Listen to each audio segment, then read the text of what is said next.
complexity theory is such a big part of my knowledge journey because I read Mitch Waldrop's book Yeah. in the mid-90s, and I realized when I read it that all of the theories that were discussed in that book, the vocabulary of that book explained many things that I had seen in the 1980s at work that I had been unable to contextualize Right. and therefore get people to understand what I saw, right? So Right. complexity theory really gives you, I think, at a kind of first level, a vocabulary and a set of principles that you can use to discuss and share your insights with other people. Because if they don't understand those words, if you don't have words you can convey it with, they can't understand your insight. Well, and in terms of why I was able to write this book, partly it's because I came in not as a complexity expert, and you can approach complexity through the high-level computational mathematical structures that, I can't even come up with the terms right now off the top of my head. And it's very jargon rich and it's very technical. And I don't have the math and computational skills to really get at that. But reading that book, the book by Roger Lewin called Complexity, the book by Stephen Johnson called Emergence 20 years ago, those were the books that were out there for popular people. They didn't put it this way either, but I realized in reading them that there are 4 simple things that sort of contain everything. And then I reached out to people who are computational mathematicians and complexity theorists. I said, are these 4 things really the whole package? And they said, yeah.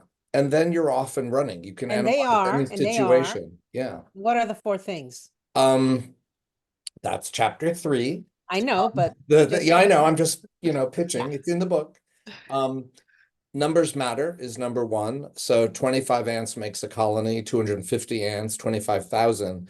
But the more you have and the greater diversity of interactions between them, the more complexity.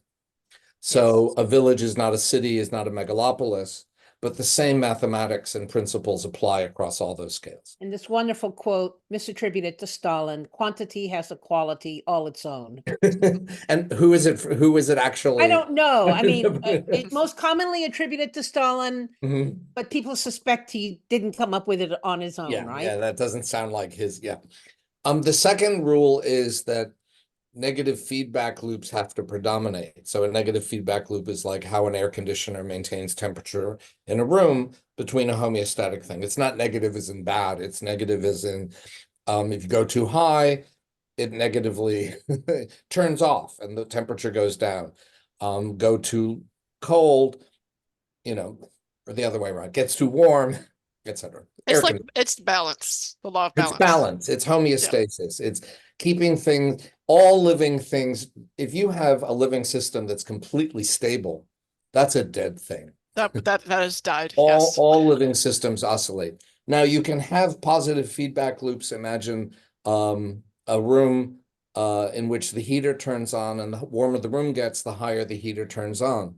You can have that, but it can't predominate. If it predominates, you can get self-organization like tornadoes, hurricanes, cancer, but those will not adapt creatively the way complex living systems do.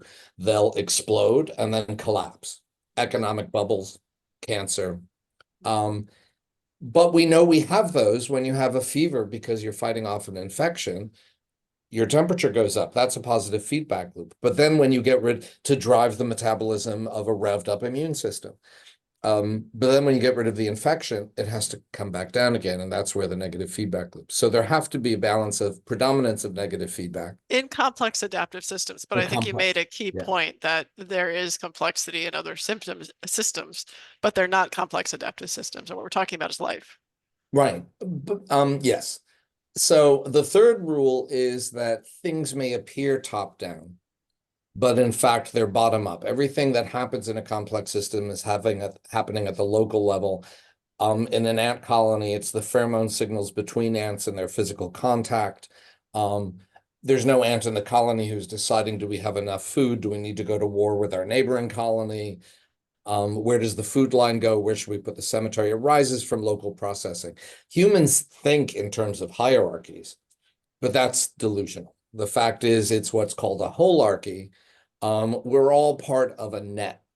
The person we think of who's the top of a hierarchical pyramid is usually the person who seems to have the most connectivity, but their connectivity is never truly global. There are always things they can't see. And this is why autocratic systems always fail eventually, because there's a part of the system they're not, you know. That part of the book where I talk about authoritarian governments was changed a little bit in the Chinese edition that came out. Oh, that's hilarious. All they had to do, it turns out, was translate authoritarian as dictatorship. Oh, In China, they acknowledge they're authoritarian, but but they're not a dictator. dictatorship. Oh, interesting. So I'll accept that. And the fourth rule is the most interesting to me, the one that got me most excited when I first encountered it, is that there has to be a low-level randomness in the system.